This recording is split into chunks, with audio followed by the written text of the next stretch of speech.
तो हमारा क्वेश्चन है use Euclid's algorithm to find HCF of 4052 and 12576। तो यूक्लिड्स एल्गोरिथम का यूज करना है। तो यूक्लिड एल्गोरिथम होता है A is equal to B into Q plus R. A जो होता है वो होता है डिविडेंट, बी होता है डिवाइजर, क्यू होता है क्वेश्चन, प्लस आर होता है रिमाइंडर। तो ए जो होता है ना, हमेशा जो ए होता है वो बी से बड़ा होता है। तो ये दो नंबर है हम पे, एक तो है 405652 और दूसरा नंबर है 1257 और 6। तो ए और बी कौन सा होगा? ए हमेशा बी से बड़ा होता है, तो इन दोनों में से बड़ा कौन सा है? ये वाला। तो इसका मतलब ये ए है और जो छोटा है वो बी है। अब करना कैसे है? जो ए है ना उसको बी से डिवाइड करना है। तो जो ए है 1257 और 6, इसको बी से डिवाइड करना है। बी कितना है? 405 और 2।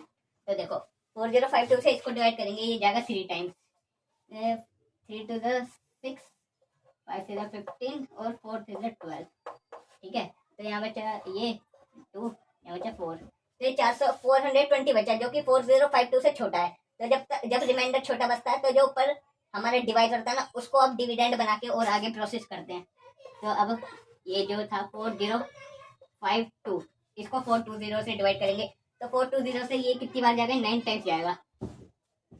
तो 429 सब कितना होता है? 4 2 इंटू 9 करेंगे तो 9 to the 18 37 3780 8 और 0 यहाँ से सब्ट्रैक्ट करेंगे तो ये बचा 2। 15 में से 8 गया तो 7 बचा, यहाँ बच्चा 9 में 7 गया तो 272। अब रिमाइंडर इस डिवाइजर से छोटा है तो मतलब डिवाइजर को अब डिविडेंड बना के आगे करेंगे यही प्रोसेस। ये कब तक करना है? ये जब तक करना है जब तक रिमाइंडर 0 ना आ जाए।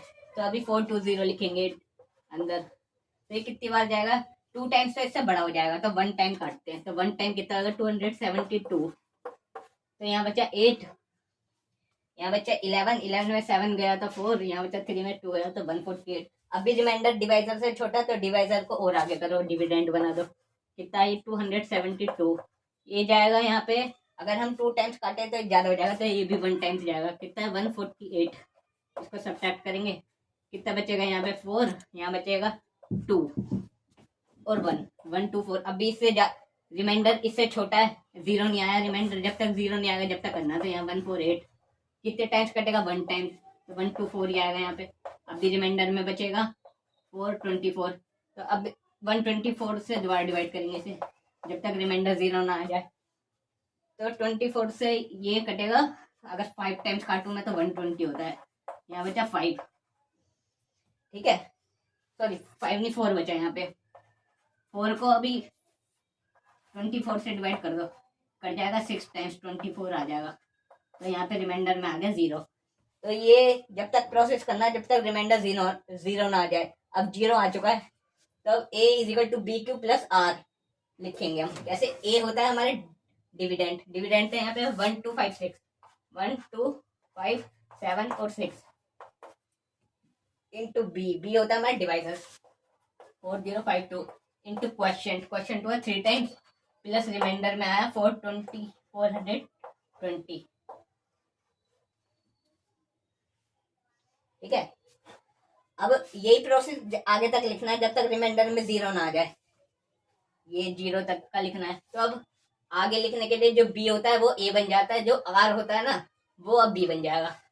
तो जो a है वो b बन जाएगा, 4052 a बन जाएगा, और जो r है वो b बन जाएगा। तो 420 इंटू क्वेश्चन में आया था 9 टाइम्स काटा था हमने, फिर रिमाइंडर में कितना बचा? 272। अब ये प्रोसेस आगे चला जिसमें 420 जो है वो a बन गया, 272 बन गया b, और क्वेश्चन में 1 टाइम्स काटा था और रिमाइंडर बचा था 148। अब b a बन गया और जो r है वो b बन गया, इसको काटा था 1 टाइम, रिमाइंडर में 124 बचा था। अब b a बन गया, r बना b, इससे भी ये 1 टाइम कटा तो रिमाइंडर में हमारा बचा था 24। फिर ये इधर a बन गया, r जो है वो बना b इंटू क्वेश्चन बना हमारा 1 टाइम, सॉरी 1 टाइम 24, 1 to 4 24 से काटा 5 टाइम्स, ये नीचे वाला, और रिमाइंडर बचा 4। अब b बन गया a, आर बना बी इंटू क्वेश्चन कितना आया 4 6 24 प्लस 0। तो जब तक 0 ना आ जाए जब तक ये प्रोसेस लिखती जानी है A is equal to B Q plus R. तो जब तक 0 ना आए, 0 आ चुका है हमारा, तो जो एच सी एफ निकालने के लिए था, मैं एच सी एफ निकालना था, क्या निकालना था मैं एच सी एफ किसका 4 0 5 2 एंड 1 2 5 7 6 का। तो एच सी एफ आ गया हमारा। इन दोनों का एच सी एफ क्या है, जो सबसे लास्ट वाला डिवाइजर होगा 4, जो सबसे लास्ट में 0 रिमाइंडर से पहले वाला बी होगा, बी डिवाइजर ये। तो 4 हो गया इसका एच सी एफ, जो सबसे लास्ट में ये वाला 4 है ना, ये बी बी डिवाइजर, जब तक रिमाइंडर में 0 ना आए वो वाला। तो एच सी एफ हो गया इसका 4। ये हो गया हमारा क्वेश्चन कंप्लीट।